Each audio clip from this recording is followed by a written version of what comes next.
time for the 49ers Rush Podcast. We have a familiar face making another appearance on the roster countdown for 2023. Roz Duct Tape Dwelley, baby. Such a fan favorite that any play you think of with Roz Dwelley is almost always a positive one because he hasn't had a lot of negative plays, especially on the receiving end of the football.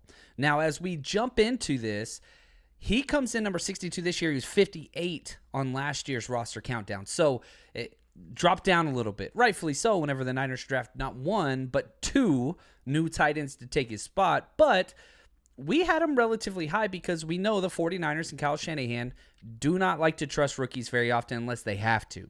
So Dwelley, I don't think he's going anywhere this year. He might be off and on the roster, but I do fully expect him to get some more contribution to the 2023 season. I want to say shout out to the man, Josh, the 49ers guru, did the research on this show. Now, Dwelley's going to continue to wear number 82, 6'5", 235, short arms, 31-inch arms, 28 years old. And again, 1.78 10 cone, not speedy. You know, you look at the 7.1 3 cone, not shifty. He's not fast. He's not quick. He's not elusive. He's just reliable. If you need somebody to get the job done, that's whenever he comes into play. But yeah, 5'1", 40-yard dash coming out of college, not great. 27-inch vertical, not great. 8-foot broad jump, 8'6" I don't want to short him at all. But he's entering his sixth season, and he has carved out a niche on this 49ers roster because he's so dang reliable. There's a reason why we started calling him Duct Tape Dwelley. He just fixes stuff that's broke. You got a fullback that's out? Call Dwelley. You got a tight end out? Dwelley a step in. And like it's these types of, they're often referred to as kind of like glue guys. They're not starters. They're not stars, but they just keep everything intact until you get your stars back. And that's exactly what he's been. Now, he's a California kid, went to Oak Ridge High School in El Dorado Hills, the Trojans. Then he went to the University of San Diego and graduated with an industrial engineering degree, was a 2-star recruit. Now, here's what's crazy. His story's interesting because, if you look at what he did, Oak Ridge's football coach kind of talked him into and pressured him into going back to the sport of seniors. He was a pitcher. He was a big-time baseball player. And so it was hard for him to see football. And whenever he played football, he was a quarterback. And so, they kind of got him to go back, and he wanted to focus on baseball. He didn't think football was his future. But credit to the high school football coach just getting him out there. Now, goes to San Diego and eventually, kind of switched to the tight end position. And, man, he completely dominated. Listen to his stats in college. All-time leader for tight ends ever at USD. 197 receptions, 2,300 yards, and 26 touchdowns. It's pretty damn incredible. AP, All-American third-team offense. FCS All-American third-team offense. I mean, you can go on and on and on and on. Now, he does a lot of stuff off the field as well. He spends time volunteering with the Evening of Dreams Foundation, which they organize proms for teenagers with special needs, which is absolutely incredible. And just, he's been a bubble player with the Niners. That's just what he has been, and I don't expect that to change, especially now. He was an undrafted free agent in 2018. Now, listen to some of these stats that he's accumulated. Like, this guy's an anomaly. And you can say, well, it's a small sample size, and you're right. But he's just done well. He's got 58 career targets, 43 career receptions, 500 total yards, and 11.8 yards per catch for his career, 5 touchdowns, 74% catch rate. Those are good, solid numbers. Not anything that's going to, make your eyes pop or whatever. Now, if we just look at 2022, didn't play near as much as he's used to. 101 offensive snaps, but 238 special team snaps last year. Those are valuable. In today's NFL, special teams matters. He appeared in 11 games total. Now, here's the downfall. He's not a star. He's not athletic enough to be a star.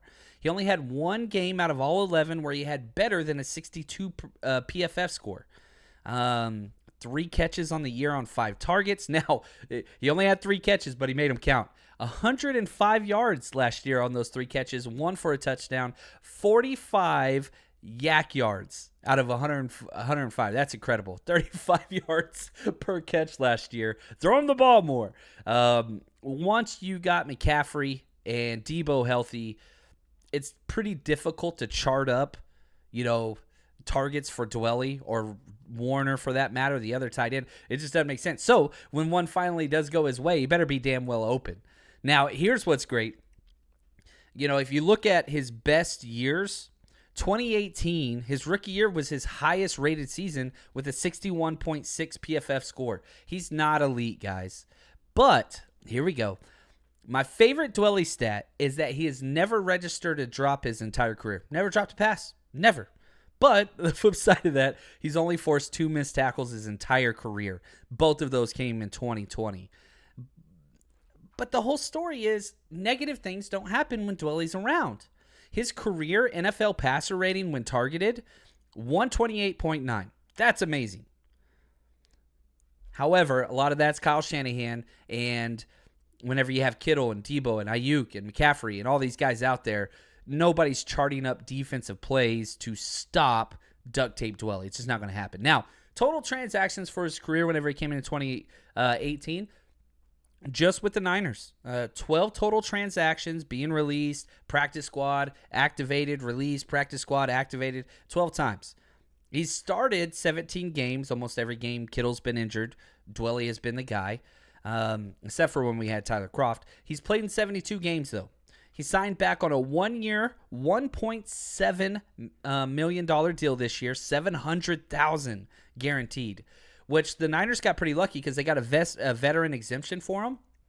So it only counts as 1.03 against the cap, which is nice. And so that's going to drop it down. So it's really not even going to count against the cap at all. He has $152,000 in incentives this year.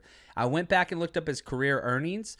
And so if you're a roster bubble guy, undrafted free agent, he's made $4.4 million for his career. Half that's going to go to taxes, but not a bad earnings. And hopefully this year he could stick around and make some more. Now, what is his role with the team this year? Niners went out and drafted not 1 but 2 tight ends. 1 in the 3rd round, Cameron Latu, and then 1 in the 7th round, but he's a gold helmet guy, Braden Willis. And we haven't got to either one of those 2 on the countdown, and I do believe both the rookie tight ends will play a bigger role this year than Ross Dwelley. However, I don't think Kyle Shanahan wants to rely on one or both of those rookies as their tight end 2 and 3 the first month of the season. Dwelley's going to get some playing time. Now, will Dwelley make the 53-man roster? I don't think he does. However, I don't think anybody else in the NFL really wants Dwelley. So this is one of those sneaky plays where you can cut Dwelley whenever it's roster cut down time, bring him back to the practice squad and elevate him week 1, week 2, or you can do the same thing with Charlie Warner. And I think the Niners will do that. So even though I think Cameron Latu, he's going to be a lock to make the roster, Braden Willis, a little bit of outside shot, I think the 49ers would rather keep those 2 on the active 53-man roster, the initial 53-man, and then bring back and activate Dwelley. Even though Dwelley's not on the 53, I expect him to get more snaps in the first month of the season than both the rookies. Definitely more than one of those rookies. Now, maybe he catches fire. Maybe he proves to be invaluable. Maybe he has very good connection with whoever is taking snaps at quarterback early. But I think he's going to continue to be his backup role. If Kyle Juszczyk gets hurt, maybe he gets called up instead of Jack Coletto. I doubt it. If Kittle gets hurt, maybe he gets called up instead of Warner, something along those lines. So, while I don't think this is a sexy player, but we have him at 62.